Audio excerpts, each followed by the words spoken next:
Je voudrais à mon tour remercier la Fédération Promotion Santé pour son invitation et me donner l'opportunité de fournir quelques éléments de réflexion donc, concernant le Nutri-Score et surtout son histoire, cette saga depuis 10 ans qui est assez emblématique de la difficulté de mettre en pratique un outil de santé publique, même validé par la science, même s'il est démontré comme utile et efficace pour la population, à partir du moment qu'il va à l'encontre de certains intérêts économiques. Donc, je voudrais un peu retracer cette histoire et vous donner quelques exemples de ce combat qui a été mené et qui continue à être mené contre les lobbies. Donc, juste pour rappeler, le logo nutritionnel repose bien évidemment sur des justifications de santé publique et notamment les grands enjeux de santé publique liés au développement des maladies chroniques liées à la nutrition dans les pays européens et même dans le monde, donc l'obésité, les maladies cardiovasculaires, le diabète, les cancers, l'hypertension, etc. Et des justifications qui sont également en rapport avec l'abondante littérature au cours des 20 dernières années, même des 30 dernières années, sur l'intérêt des logos nutritionnels. Donc, le logo Nutri-Score est né de ces justifications en se fixant deux objectifs.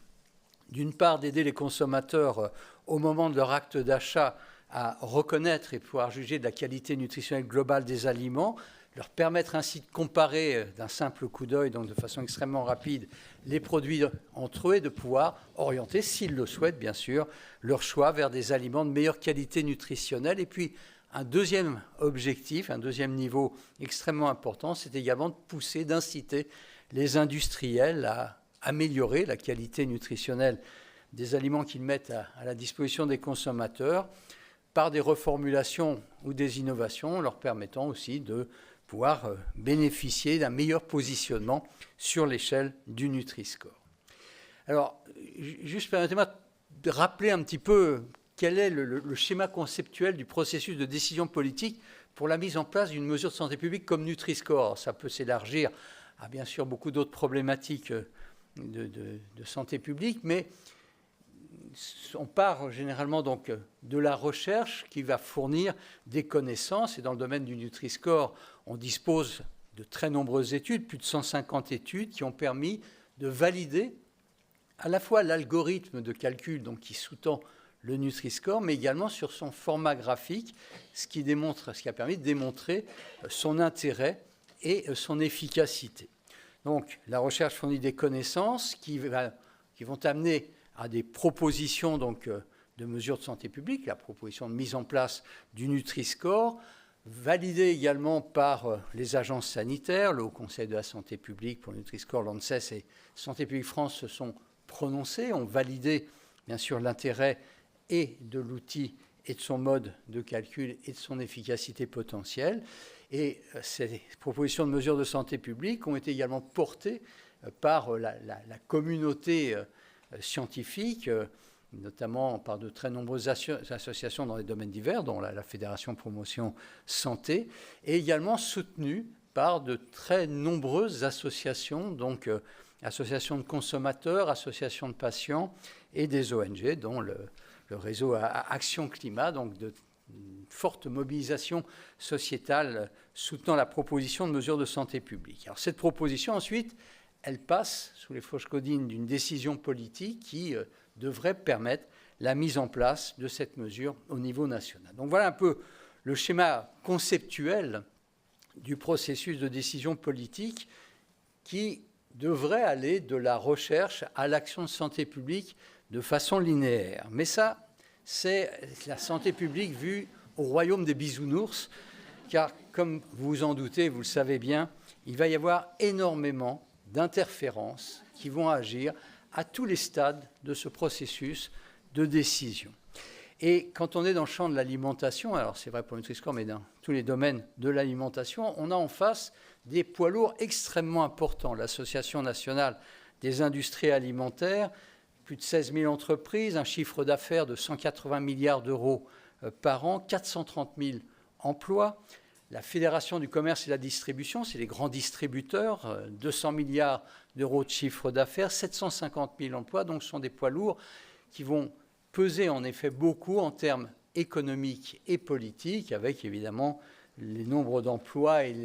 les chantages possibles à l'emploi, très largement utilisés dans les stratégies des lobbies pour contrer la mise en place d'actions de santé publique. Alors, ces stratégies définies par les lobbies, ceux qui vont essayer d'interférer sur ce processus politique, ce sont à peu près les mêmes dans tous les domaines de la santé publique. Ça n'est pas spécifique ni à l'alimentation, ni bien évidemment au Nutri-Score, mais ces stratégies vont faire appel au besoin, à la nécessité de jeter le doute sur les travaux scientifiques qui soutiennent ces mesures de santé publique et à l'aide de conflits d'intérêts permettant de stimuler des recherches qui peuvent être utilisées pour aller à l'encontre des recherches académiques, jeter donc le doute sur les travaux scientifiques, décrédibiliser donc les mesures et ceux qui les élaborent, des pressions bien évidemment politiques et économiques extrêmement fortes, de manière à réussir à soit bloquer la mesure, soit si elle ne peut pas être bloquée, retarder sa mise en place, brouiller à l'aide notamment d'alternatives, de fake news, pour essayer de retarder le plus longtemps possible la mise en place de la mesure de santé publique. Eh bien, c'est ce que l'on a bien évidemment connu au travers du Nutri-Score, et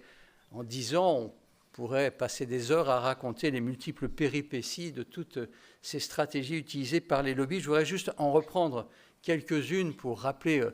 de façon concrète comment les lobbies agissent et la difficulté que l'on a à porter les mesures de santé publique.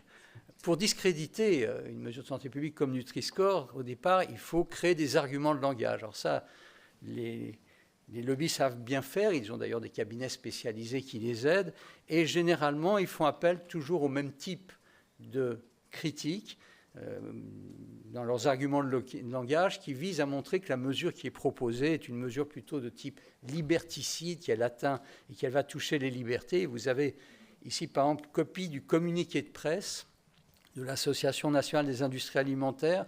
paru quelques jours après, l'encre était à peine sèche du communiqué de presse du ministère de la Santé annonçant la mise en place du Nutri-Score, du moins la discussion à l'occasion de la loi de santé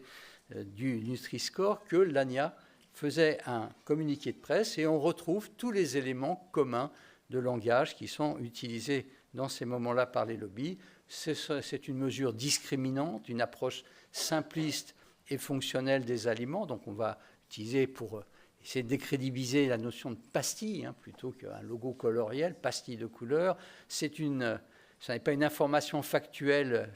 utile, c'est une consigne de choix. C'est une mesure stigmatisante, plus évidemment une menace sur la dynamique économique et sociale des petites entreprises. Vous voyez, donc, ces grosses entreprises qui viennent mettre en avant la défense de l'intérêt des petites entreprises, une atteinte à la dynamique des territoires, un frein aux exportations, une atteinte à l'image des savoir-faire, des spécialités régionales, du rayonnement de notre pays à l'international. Bref, Nutri-Score, c'était le déclin programmé de la France. Alors, ce qui pourrait paraître excessif, ces éléments de langage sont ensuite largement repris dans le monde politique. Et les ministères qui sont proches des opérateurs économiques, dans le champ de l'alimentation, c'est essentiellement le ministère de l'Agriculture et le ministère de l'Économie et des Finances, vont reprendre à leur compte dans leurs moyens, enfin dans les méthodes qu'ils vont utiliser pour essayer de contrer la mise en place de la mesure qui dérange donc ces intérêts économiques, on va la retrouver dans la bouche des politiques, et au moins dans les écrits également. Ici, vous avez une copie d'une lettre du ministre de l'Agriculture de l'époque, c'était Stéphane Le Foll,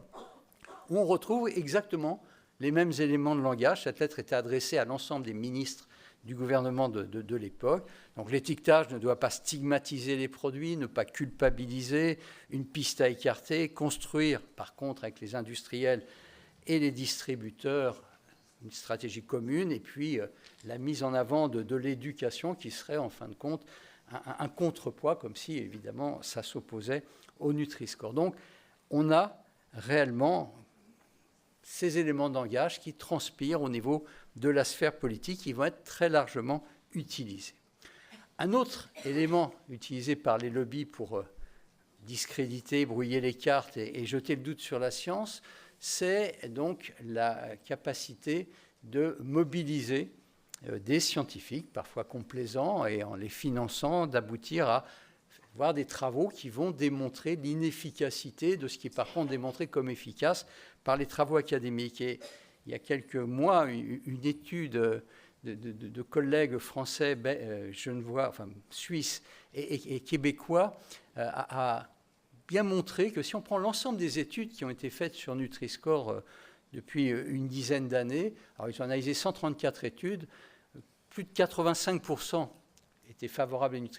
à Nutri-Score, 15% trouvaient des résultats allant plutôt dans le sens contraire, et quand on regardait évidemment les fonds de ces études, on retrouvait un financement privé ou des conflits d'intérêts des auteurs, et leur analyse a permis de montrer qu'une étude a 21 fois plus de chances de trouver des résultats défavorables à Nutri-Score si les auteurs déclarent un conflit d'intérêts ou si l'étude a été financée par l'industrie alimentaire. Donc il faudra faire beaucoup d'efforts pour contrecarrer ce type d'études qui est largement mise en avant lorsqu'elle trouve bien sûr des résultats qui vont à l'encontre de l'efficacité du Nutri-Score, même si beaucoup d'autres études académiques montrent son efficacité. L'autre façon également des lobbies pour brouiller les cartes, c'est de sortir des alternatives. Alors, de pochettes surprises diverses, on va voir apparaître tout un tas de logos que les lobbies vont soutenir en disant si le Nutri-Score marche, peut-être que d'autres logos marchent encore mieux. Et donc un jour, on voit apparaître un logo, un autre jour, un autre logo. Voilà quelques exemples des logos qui ont soit été utilisés dans certains autres pays, soit qui sont directement portés, conçus et développés par les industriels eux-mêmes. Et ceci permet de servir de support à essayer de retarder la prise en charge, la prise de décision politique. Et donc, ces alternatives vont permettre de faire des pressions au niveau des politiques. Et une stratégie habituelle aussi que l'on connaît bien, que les lobbies utilisent très largement au moment des discussions parlementaires, c'est de trouver là encore des parlementaires complaisants, députés ou sénateurs, et de venir avec des amendements clés en main. On a quelques exemples de copies pour le Nutri-Score où l'ANIA a fourni donc quelques amendements, dont celle pour retarder la mise en place du Nutri-Score visant à proposer une étude grandeur nature pour comparer le Nutri-Score à d'autres logos émergents compétitifs. Il y a eu beaucoup d'amendements qui ont été ainsi proposés par l'ANIA aux parlementaires, qui ensuite n'ont plus qu'à mettre, vous voyez que c'est même mis sous une forme où il y a juste aux parlementaires à rajouter leur nom, la date, et ensuite de venir annoncer en séance le contenu de ce qui leur a été fourni par l'ANIA pour essayer donc d'impacter la décision politique. Alors heureusement, les médias d'investigation, d'enquête ont, comme très souvent, réussi à retrouver trace de ces procédures, et celle-ci qui visait au moment de la loi de santé à fournir ces amendements clés en main avait été dénoncée à l'époque très largement à l'occasion d'un cache investigation où avait été montré réellement l'ensemble du processus de pression auprès des parlementaires. Alors tout ça a duré de nombreuses années entre le moment où Nutri-Score a été proposé en 2014 et son adoption en 2017. Ça a été une bataille extrêmement dure où les lobbies ont fait tout ce qui était possible, ou à peu près tout, pour empêcher la mise en place du Nutri-Score. Mais c'est un des rares cas dans ma longue carrière, puisque maintenant je suis plutôt en fin de carrière, où je vois quand même une mesure qui arrive à franchir un certain nombre d'étapes et aboutir à une officialisation. Et c'est grâce à la fois à la science, mais bien sûr à la pression sociétale qui a été extrêmement forte, qu'il a pu être contrecarré l'action des lobbies agroalimentaires, ce qui aboutit en octobre 2017, vous voyez, il y a 7 ans, à un arrêté interministériel officialisant, alors certes, sur une base volontaire compte tenu d'une réglementation européenne qui empêche de rendre obligatoire un logo du type de Nutri-Score, mais tout de même l'adoption du Nutri-Score comme le logo officiel porté par les pouvoirs publics. Donc tout de même, face au lobby agroalimentaire, une bataille de gagner, mais malheureusement, Nutri-Score n'a pas gagné la guerre parce que la bataille continue, puisque maintenant, pour le rendre obligatoire au niveau européen, il faut changer la réglementation européenne qui a été mise en place en 2011, d'ailleurs sous la pression des lobbies, qui empêche les États membres donc de rendre obligatoire un système d'information nutritionnelle pour les consommateurs. Et en on a eu une fenêtre de tir, une fenêtre d'opportunité, comme a été rappelé dans la précédente intervention, en mai 2020, parce que la Commission européenne, dans le cadre de sa stratégie Farm to Fork, de la ferme à la fourchette ou de la ferme à l'assiette, parmi les multiples mesures proposées dans cette stratégie européenne, il était indiqué la proposition d'un étiquetage nutritionnel obligatoire harmonisé sur le devant des emballages d'ici le 4e trimestre de 2022, et avec l'argumentaire de dire que ce logo nutritionnel, cet étiquetage nutritionnel, devait s'appuyer sur la science. Et donc la Commission européenne s'est fixé une feuille de route avec un rapport de l'Agence européenne de sécurité alimentaire sur les profils nutritionnels, un rapport du bras armé de la structure de recherche de la Commission européenne, le Joint Research Center, et une consultation publique lancée par la Commission européenne. Cette feuille de route a été tenue. Ces 3 éléments ont fait l'objet donc d'un développement, et les résultats ont montré dans l'ensemble que pour ces 3 niveaux d'approche, il y avait un consensus favorable à Nutri-Score. Le problème, c'est qu'on s'est retrouvé au niveau européen un peu comme ce que l'on avait vécu au niveau national. Un certain nombre d'acteurs favorables à l'adoption du Nutri-Score de façon obligatoire au niveau européen. On y retrouve le monde scientifique, la communauté scientifique, les scientifiques académiques européens, de nombreuses associations d'experts européens, des acteurs divers et scientifiques dans différents domaines, même le Centre international de recherche sur le cancer. On retrouve également les associations de consommateurs et de patients au niveau européen qui se sont aussi largement mobilisés pour soutenir le Nutri-Score, mais on se retrouve en face des acteurs qui s'opposent à cette adoption du Nutri-Score comme outil pour l'ensemble de l'Europe, rendu obligatoire pour l'ensemble des 27 pays. Et on va y retrouver les grands acteurs économiques, alors des grandes firmes agroalimentaires, Coca-Cola, Ferrero, Mars, Mondelez, Lactalis et bien d'autres, avec leur représentation associative Food and Drink Europe. On y retrouve des grands syndicats agricoles qui pèsent extrêmement lourd dans les décisions politiques européennes, notamment COPA-COGECA, c'est l'ensemble des grands syndicats productivistes. En France, c'est la FNSEA. Et puis on s'est retrouvé au niveau européen face également à un pays qui s'est érigé en État lobbyiste, c'est l'Italie, et notamment le gouvernement de Mme Meloni, avec une forte utilisation et instrumentalisation du Nutri-Score par les partis donc d'extrême droite et les partis populistes qui se sont fortement mobilisés. Donc l'Italie s'est positionnée avec des arguments totalement absurdes, en considérant que le Nutri-Score était un complot, alors soit de l'Europe, soit de la France, soit du binôme franco-allemand contre les produits made in Italy, tout simplement parce que le pecorino, le salami, quelques bons fromages et charcuteries italiennes ne sont pas bien classés par le Nutri-Score, d'ailleurs comme leur équivalent en France, en Allemagne, en Belgique, en Hollande et autres, mais l'instrumentalisation politique qui en a été faite donnait l'impression que c'était une mesure qui allait à l'encontre de l'Italie. Tout un discours, évidemment, totalement biaisé sur le fait que Nutri-Score s'opposerait à l'alimentation méditerranéenne. Alors, je ne sais pas si Ferrero et les Nutella et autres confiseries font partie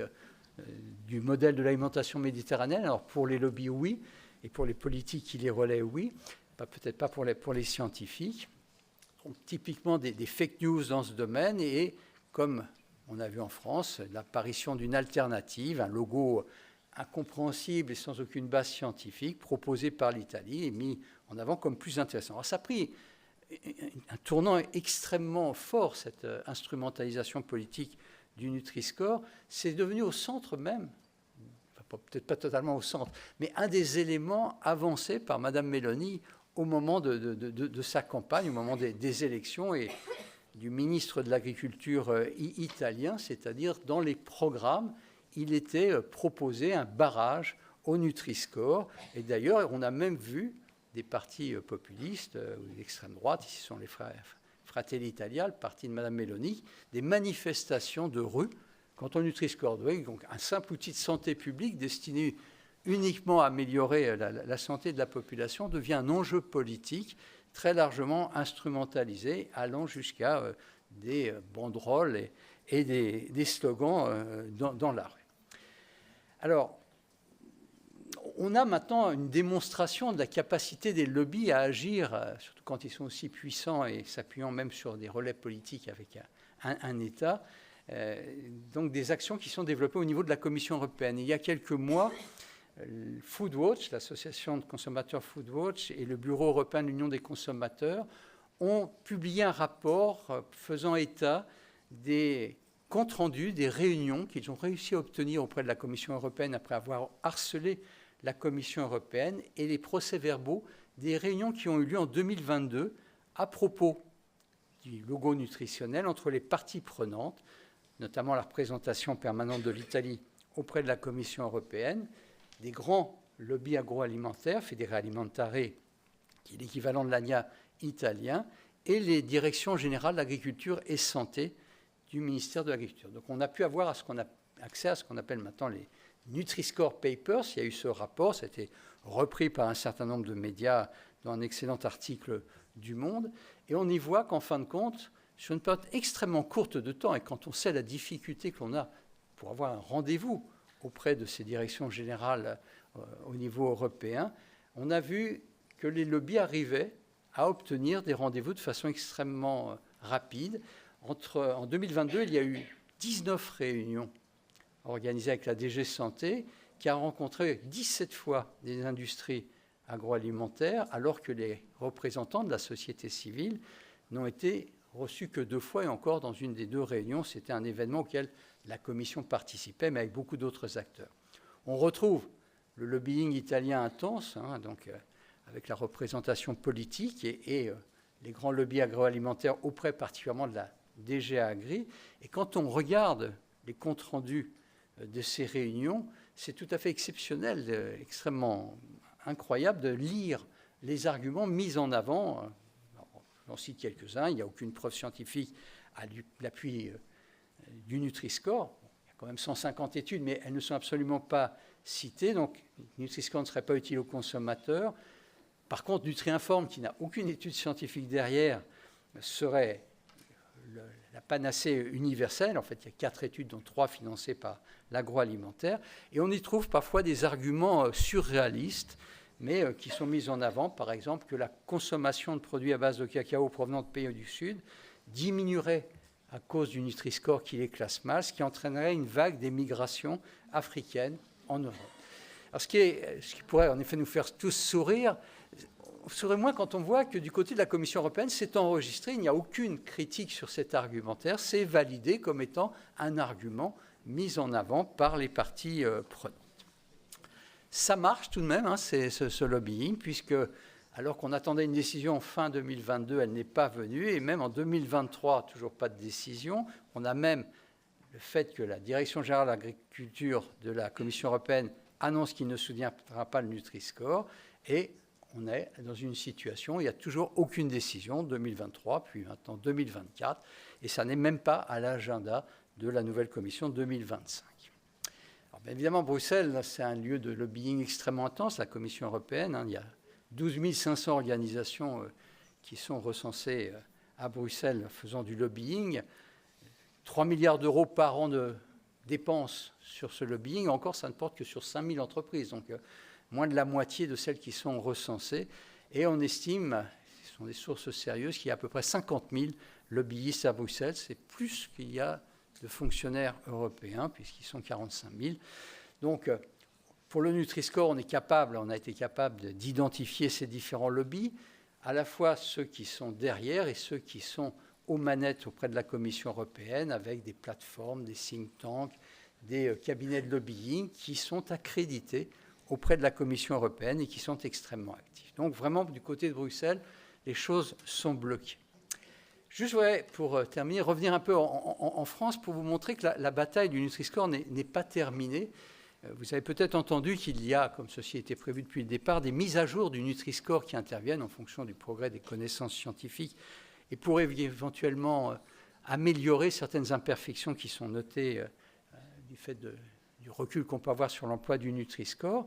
Et donc, ça a été fait par un comité scientifique européen en 2022-2023. Et ceci a abouti à des recommandations qui ont fait l'objet d'un nouveau projet d'arrêté qui a été notifié et validé au niveau européen.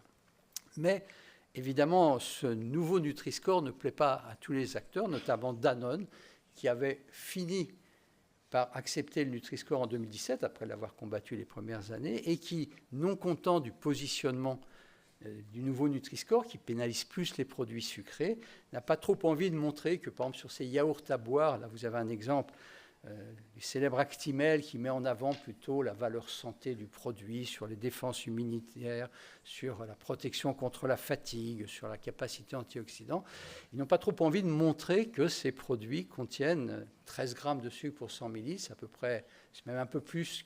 qu'un soda. Et donc, avec la nouvelle classification, ils hériteraient d'un E. Donc, refusant cette mise à jour, ils ont annoncé leur retrait du Nutri-Score. Et on peut rapprocher cela du fait que l'arrêté, le décret, enfin c'est un arrêté qui a été mis à jour théoriquement en juin 2024 et qui officialise le nouveau Nutri-Score, n'a toujours pas été publié. Alors ça s'explique par les pressions, notamment des grands groupes agroalimentaires dont Danone et beaucoup d'autres. Et puis on se retrouve dans une situation, on a en face de nous un gouvernement où qui ne brille pas par des personnalités qui ont été, dans leur histoire, très pro-Nutri-Score, puisque la nouvelle ministre de l'Agriculture, Madame Genevard, députée de la région de votre président, avait à l'époque défendu la filière des fromages et utilisé ce verbatim que je cite: « Je pense que vous êtes conscient du danger qui nous guette. Avec cette histoire de Nutri-Score, il y a un péril mortel pour nous. » Monsieur Antoine Armand, ministre de l'économie et des finances, lui-même élu local des zones du Reblochon et de l'Abondance, d'excellents fromages d'ailleurs par ailleurs, avait proposé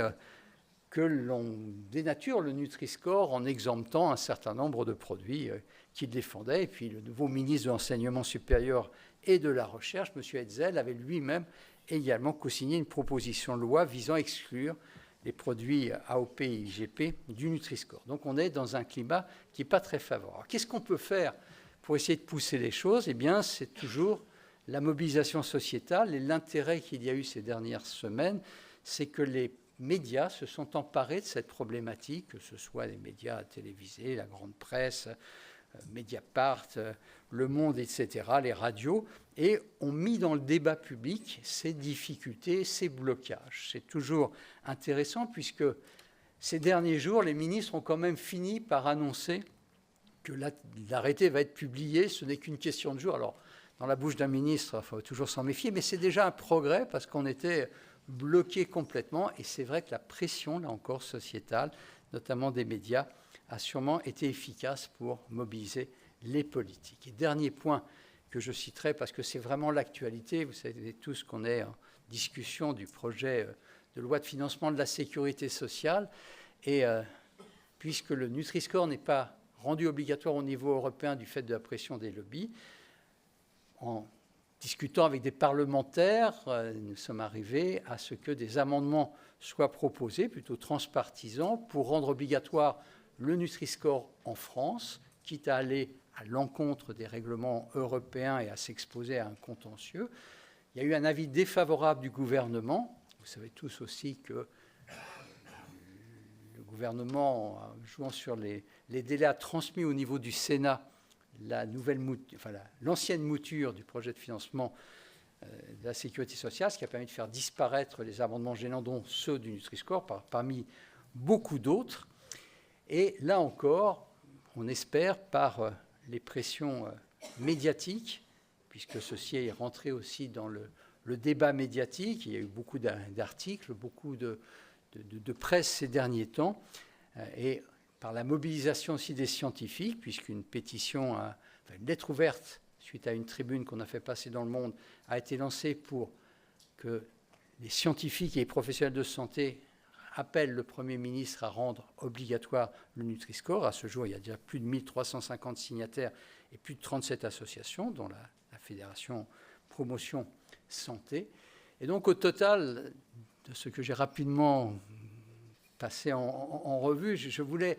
simplement un peu illustrer ces différentes difficultés que l'on a face au lobby et quels sont les moyens dont on dispose pour contrecarrer ou essayer de contrecarrer l'action de ces lobbies. Tout ceci, vous le savez, c'est de mettre en fait ces problématiques, à la fois la mesure elle-même et la difficulté de la mettre en place et le lobbying qui s'y oppose, dans le débat public, ce qui nécessite de mobiliser la science. Donc on a les travaux scientifiques, les agences sanitaires, les sociétés savantes, les professionnels de santé, les scientifiques, les acteurs de terrain. Et c'est vrai que pour Nutri-Score, on a eu tout cela. Les citoyens, et c'est vrai qu'au travers des associations de consommateurs et de patients, les ONG, mais également au travers d'initiatives citoyennes, on a eu un support extrêmement fort avec des pétitions. Une pétition pour la mise en place du Nutri-Score a récolté jusqu'à 250 000 signatures de citoyens ou des moyens de contourner un peu les lobbies qui s'opposent à la mise en place de ces actions. C'est par exemple les applications sur téléphone mobile, comme le fait Open Food Facts. Et cette médiatisation qu'il y a eu tout au long du Nutri-Score, de l'histoire du Nutri-Score, qui permet donc, en mettant la problématique dans le débat public, d'arriver à avoir quand même une certaine pression au niveau des politiques. Donc voilà les quelques éléments que je voulais vous rappeler. Vous pouvez avoir beaucoup plus d'informations sur la saga du Nutri-Score en ayant accès à notre blog universitaire nutriscore.blog. Je vous recommande la lecture du livre que j'ai écrit. J'ai aucun droit d'auteur, donc je me sens à l'aise pour faire de la publicité. Ils sont reversés à des fondations, donc ce n'est pas fait pour me arrondir mes fins de mois de retraité. Donc, mais vous y retrouverez beaucoup d'éléments de cette histoire du Nutri-Score. Et puis surtout, si vous voulez concrètement participer au plaidoyer et soutenir la démarche actuelle auprès du Premier ministre, n'hésitez pas à rejoindre le collectif des professionnels de santé scientifiques et acteurs de terrain sur notre site. Vous aurez tous les moyens de pouvoir signer cette pétition. Vous pouvez soit utiliser le blog, soit scanner le code barre. Voilà ces quelques éléments très rapides que je voulais vous donner et je vous remercie de votre attention. Merci Serge.